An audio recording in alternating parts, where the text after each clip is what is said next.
folks, if you're a big Bungie fan like myself, then yesterday was a big day. At the Sony press conference, first gameplay on display for Destiny, Bungie's new project. And joining me on stage now is Joseph Staten, writer and design director on the game. Joseph, welcome to the show. Thank you. Happy to be here. Happy to be debuting gameplay of your game finally? Absolutely. It's great to take the wrapper off and shove it out there to a couple million people. It's awesome. I mean, you know, it's not stressful. Talking in vague design terms about the game is fascinating on many levels, but there's just something about putting the game out there for people to see, seeing it in action, getting to play it, and pretty great showing last night.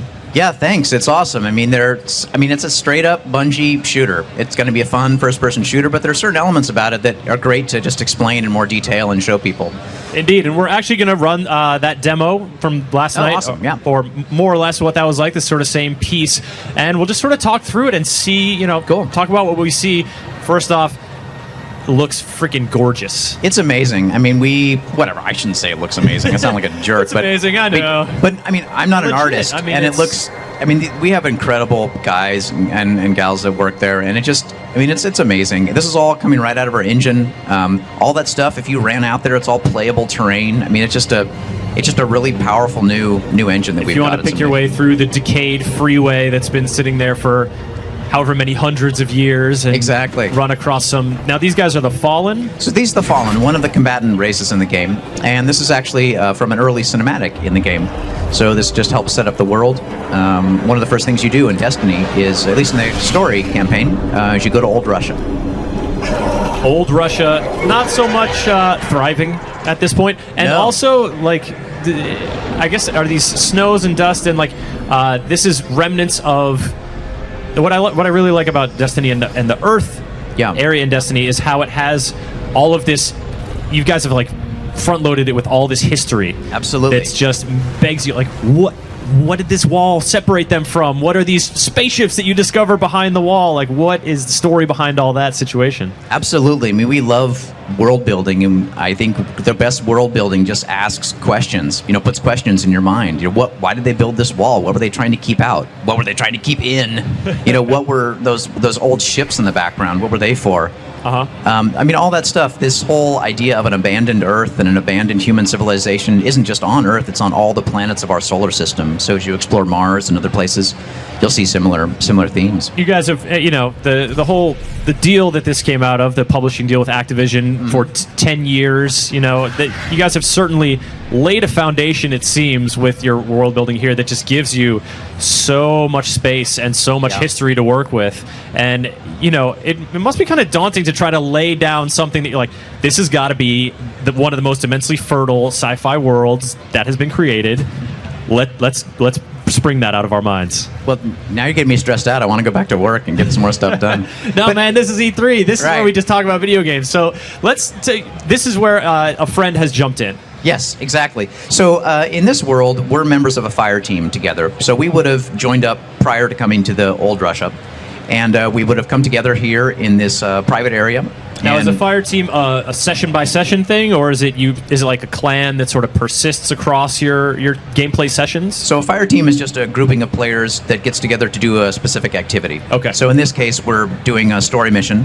But if we wanted to, we could take the exact same fire team into competitive multiplayer and other activities in the game, too. And then, boom, your buddies come in. Now, this was a question. This is called Ghost? The Ghost, yep. Is it voiced by Peter Dinklage? Why would you say it's voiced by Peter Dinklage? Does that sound like Peter Dinklage? It's during the. I mean, you can't hear it right now because I'm jibber jabbering. I can neither confirm or deny that is Peter Dinklage. All right, sounded like him to me, but he's got a great voice, though, right? He does. Whoever that is. He's got a real rich. Yep. Sense of humor too. Yep. So a caustic wit. Yep. And so that's the Ghost is certainly clearly an environmental aid here. Does that factor into combat as well? Well, so right now what we're just showing is his helpful companion, help you get through the world mode. But the Ghost is actually an important story character in the game as well. So he's not just in the sandbox.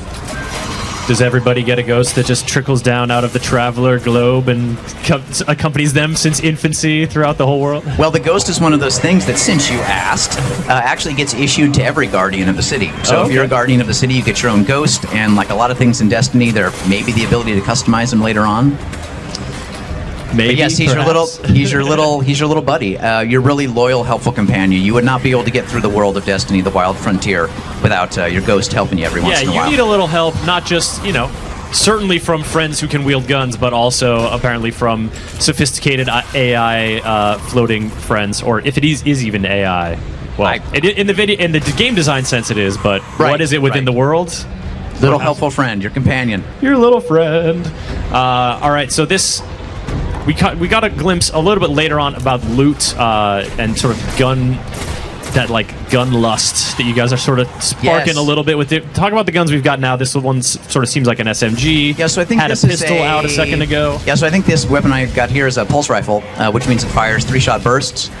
And my buddy over there's got looks like he's got an energy rifle. And yes, I have a hand cannon, a revolver.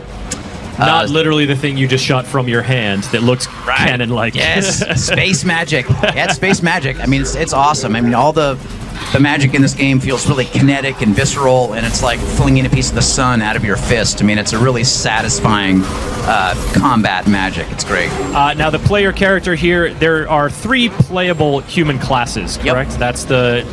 Why don't you just say them? So actually, you can choose to be a human or 2 of the other races, Exo or Awoken. The classes, there are 3. Are separate from the race. Separate from race. So race is a purely emotional, cosmetic choice. Has no impact on gameplay, but your class does in small ways. So you can be a hunter or a titan or a warlock. Now, all those classes have access to the abilities, your space magic. And the tweaking and tuning you're doing between the classes is just really making the playstyle unique to you. Is it certain special, like does more damage with pistols, or can wield certain weapons better, or is it does certain branches of space magic? Different abilities. You can see right here on this inventory screen. Actually, we didn't highlight it, but every class has certain abilities, but there's a lot of overlap. I mean, the big thing for us is we don't want anybody to regret their class choice. A couple hours in or a couple missions in, we don't want you to think, oh man, I should have become a hunter. The classes are similar in a lot of ways. It's really just about tweaking and tuning to make it feel good for you. Will you be able to have multiple characters? They definitely have specialties, yeah. Will you personally be able to have multiple characters within the world of Destiny? Absolutely. And these characters will grow over time, and hopefully some of the characters you'll stick with for years even, yeah. Well, with the sweet monocular visualization thing like that character I love that. Yeah, the Hunter's actually my favorite class. I wasn't playing it in this demo, but the cape looks awesome, the monocle looks cool, and both of those things are choices that player made out in the world. They found that gear somewhere and have decided to wear it. It's just not cosmetic. It actually has some gameplay properties as well. Question coming in from the Twitch chat, DMills819, wondering, is this, an MMO or what? Because this is certainly a multiplayer game. Sure. But to what extent does that multiplayer scope? I mean, this encounter we're going to see it scale up in terms of the amount of human players that are involved. But what's sort of the upper limit on how many people can be involved in one conflict in one place? So first thing to know is this is a Bungie shooter. I mean, you could tell just by looking at the screen. It's guys with great guns, great sandbox action. If you love playing the games we've made in the past, our shooters, you're gonna love this game. This public space, we're still playing with numbers to see what a pleasing, upper limit of characters is. Okay. But right now, and what we demoed, we have 7 people in there. 3 different fire teams. So we've got this fire team, the primary 3. And in the public event, you're joined by a couple guys coming on a different fire team on Sparrows, and then a 3rd fire team that comes in later in the fight. And the public event, just putting the emphasis on event here as this ship comes in from slipspace or wherever and brings with it its little cadre. Like, that's not even the ship you end up fighting against. It's one of these smaller ships that drops a mini boss. Wouldn't that be awesome if you could fight on that ship someday though? That'd be amazing. And then these dudes roll in and just make you instantly jealous because they're on friggin' land speeders, hover bike thingies. So don't feel too jealous. I mean, you have your own as well. If I wanted to, I could be driving around on my own little vehicle here. Every Guardian has one. So it's a really quick and easy way to get around the world. Sure. Yep. And that is just something you can conjure out of the ether. Exactly. Yep. You've got your personal ship. You saw people flying over in personal ships. The personal ships sort of, at least in some way, act as your storage in the game. So that's where you store your vehicle and all kinds of stuff. Half Demon in the Twitch chat, curious about the feel of the game, like compared to, let's say, the last Bungie Halo game was Reach. Yep. And so compared to sort of the feel, like what did you guys, when you undertook Destiny, what kind of feel did you want from the shooter? Did you think we need to make this feel different than Halo, or did you just think, what was your goal in terms of that? Our goal is to make sure that anybody who can pick up a controller can have fun. So if you can pick up a controller and have baseline skill, you can be combat effective, you can come in here, you can light it up. If you're one of those level 20s and has great twitch and is a really, really good shooter, there's a lot of headroom for showing your skill. And you can see here people are popping off crazy space magic and doing crazy moves. I mean, really, we want it to be accessible, but we want it to feel great. I mean, if you could put your hands on the controller and you played Bungie games, it would feel instantly familiar and fun. That's the goal. It's an interesting mention that to talk about that accessibility, that skill range, and how you guys, because I think the conception within the shooter genre is that people have a certain amount of proficiency with dual aiming and competitive multiplayer, etc. But you got to always keep in mind that bottom. That entry point. That this is my first shooter, or this looks interesting, I might actually try a shooter. Yeah, and also it's just making sure when you come into the world of Destiny, because it's a world, it's a big living world, that you can choose what you want to do. Do you want to be super competitive with other players? Do you want to be more cooperative? Do you want to play by yourself? Do you want to play with your friends? We offer a huge amount of choice, and the cool thing is it all is in this context of the same world, and you can run into players doing their own thing, and it's really fun. You definitely have an activity for any mood that you're in, which is really nice. Especially as you get older, like me, you just want to sometimes relax and shoot aliens in the face, and that's relaxing. And so we're really making sure that there's that for you. Yeah, where your time for gameplay, you're in a certain mood, you want to play a certain game, but it's nice to encompass a wide range of moods in your game. To be absolutely. Like, hey, you just want to go exploring, maybe shoot up some Fallen? Cool. Yeah. You want to tear it up in competitive multiplayer? We got that too. Absolutely. Very exciting. The questions are rolling in. Of course, people very curious about the multiplayer scope and sort of the ways it manifests. That was a public event we saw, and another player squad came along. But is there, if I'm out just roaming by myself, will I see here coming over the ridge is gamertag dude, and can I voice chat with them or ping them with a hey, do you want to team up kind of thing? Sure. So out in the world, there are two kinds of spaces that you can run through. You can run through a private space that's just you and people in your fire team, and then you'll hit these public spaces where you can run into anybody, other fire teams, guys that are doing story activities, guys that are doing more sort of our high-frequency cooperative stuff, like this public event, for example. So in the world, you're definitely notified about where you might run into people and where you're not. And you can really make choices depending on the kind of experience that you want to have. Depending on where you want to go at that point in time. Yeah, absolutely. And we know that some people just don't want to spend time with strangers. I mean, sometimes that's just weird or you don't want to do it. And you can avoid those situations if you want to. But we want to tempt you with awesome opportunities like big giant spaceships and spider tanks and the loot that's going to pop out of them. I mean, if that's what you want, those things are going to, like flies to meat, they're going to draw the players in. It's going to be delicious. But the nefarious power of loot. Yes, we were just talking about that in our previous demo, and it is one thing that certainly holds true. I'm going to check over here on Twitter for a question. Player curious about different vehicles. I mean, we saw, certainly you were talking about you have your private vehicle you can just pop out to help traverse the world. Then there was a private spaceship, which presumably that's, go from the hub to whatever area you're trying to get to. That's more of a transit type thing? Yeah, the spaceship is primarily to get you from the city where the Guardians live out into the wild, into the frontier, take you to Mars and Venus. I mean, we're a Bungie game. We love vehicles. We love great physics simulation. We're not talking about all the vehicles right now, except for the little sparrow, we call it, that you fly out in the world. The Sparrow? The Sparrow. Well, I don't know if that name's going to stick, so don't quote me on it. Okay, all right. I was curious if you're going with an animal theme again, Warthog, Ghost, because Ghost is an animal. Yeah, that's right. That's right, kind of.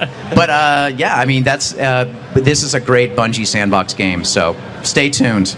And this game, yesterday was a lot of talk about new consoles, about PlayStation 4, about Xbox One, but a lot of folks out there are saying, well, what about my PC? I mean, my PC still can play games that look super awesome right now.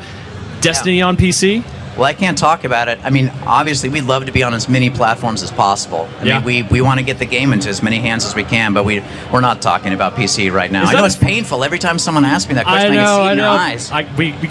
You just got to keep telling them. But is that a cool sensation? That motivation of, in this phase of Bungie's, for a decade of Bungie's existence, you know what platform that game's going to end up on. That's a Microsoft game. Yeah. But now this whole get it out on every platform, is that invigorating to you? I don't know if invigorating. No, it's terrifying. I mean, it is kind of. I mean, this is a tricky year. It's a console transition. We got a ton of people with 360s and PlayStation 3s. I mean, we're excited about getting it to everybody. It's tough. I mean, we used to make it for one thing, and now we're stepping up. And now we got a big, talented team, and a whole bunch of stuff. Yeah, no, that part of it is going great. And you guys are also straddling generations. It's coming out for the Xbox 360, the PlayStation 3, and then Xbox One and PlayStation 4. Exactly. Yep. Excellent.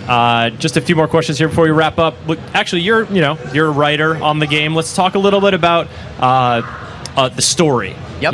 It seems in Destiny this is not a monolithic campaign with a discrete beginning and end in the way that, say, a Halo game in the past had been. Mm-hmm. So what in terms of tracking a story, is that more about just building your story within the world by taking scattered missions across the solar system, or is it about investigating some greater galactic truth, history, fighting the enemies, etc., etc.? I don't know. Which one would you like? How about a little of both? I mean, it is a little bit of both. We love cinematic storytelling at Bungie. We've done it for years, and we love, great narrative, great linear story. But that's going to drive a certain part of Destiny. But there's a whole bunch of Destiny that's a story is told different ways, in little smaller bite-sized chunks. So honestly, there's a little bit of everything. But if you love a great cinematic story, Destiny has that for you. Absolutely. Destiny's going to give it to you. Yep. Joseph, I feel confident that I could literally keep you here for hours and continue to talk with you about Destiny. Let's hang out. Where you got to go? I've made some appointments with other people to have them show off their games here on stage. So we got to wrap it up here. We said what platforms it's on, and you guys are targeting 2014 for the release. 2014. It's coming soon. Can't come soon enough. Yeah. Joseph, thank you so much. Absolutely. Thank you. Congratulations on the gameplay reveal. Yep. Look forward to seeing more of Destiny in the coming months.